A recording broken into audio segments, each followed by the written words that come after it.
7 Habits of Successful Farmers is brought to you by DeKalb. DeKalb, when performance counts. As we continue our special series of reports on the 7 habits of successful farmers, we look at the importance of protecting your investment, like the land we just talked about. What successful farmers do and what you should do as well. Make sure you have a strategy for the next generation. Driving down a state road, looked up, and 10 feet in front of me was a stopped vehicle, and I was going 60 miles an hour without a seatbelt on. And luckily, I got out of that car before it burnt, laid in a ditch, and I looked up at my 2 sons, and I said to myself as I was crying, they weren't ready. Ready to take over the family farming business, a successful agribusiness by just about any measure. Tom Farms has now grown to 12,000 production acres in north central Indiana and another 4,000 in Argentina. Just like many family farms, it had a humble beginning. Kip's mom and dad started the farm in 1953 with 180 acres.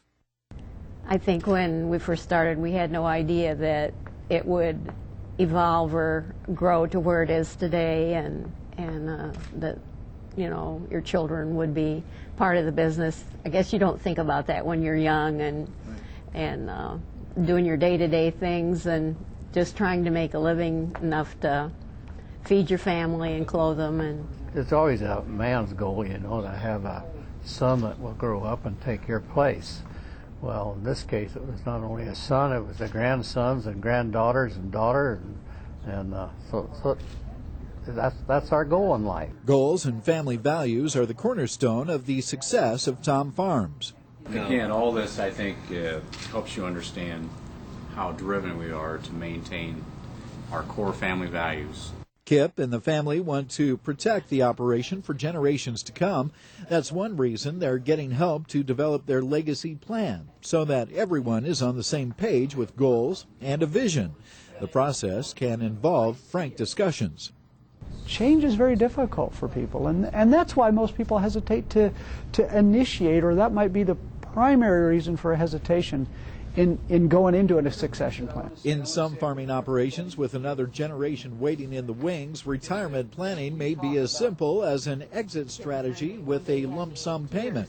The intent is to provide financial security while also giving the upcoming generation or generations a chance to achieve success. But the bigger the operation, the more complex succession planning can become. Without proper planning, with whether it's estate taxes, succession, leadership planning, transition, the business probably won't go on. So we feel it's very important to us to invest the time with some good resources to make some effective choices. Little by little, the family is trying to reduce the load on Kip. My dad has everything in his head. Son Kyle oversees crop production and sees the need to split up the duties, but even at his young age, he's working to keep the business thriving for his kids. I want to see, after my generation, I want to see it going to my kids. So, you know, it's very interesting to see how much we all think alike and how we all want this farm to move on. Successful operations have the necessary and sometimes difficult discussions with the family, who are also business partners. And they want to make sure that when it transitions, when the farm goes from one generation to the next, can we all still sit down at Thanksgiving dinner together, and is it okay? And so it's critically important. Kip says developing a succession plan is not just a good business decision for large operations like his, but any farm family.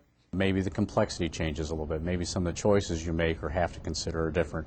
But I think this is important for any farm family business that wants to make sure that they have a succession plan and that they want to go into the next generation of the farm business or multi-generations into the future. Now, if you would like to learn more about legacy planning, check out Kevin Spafford's online columns at farmjournal.com.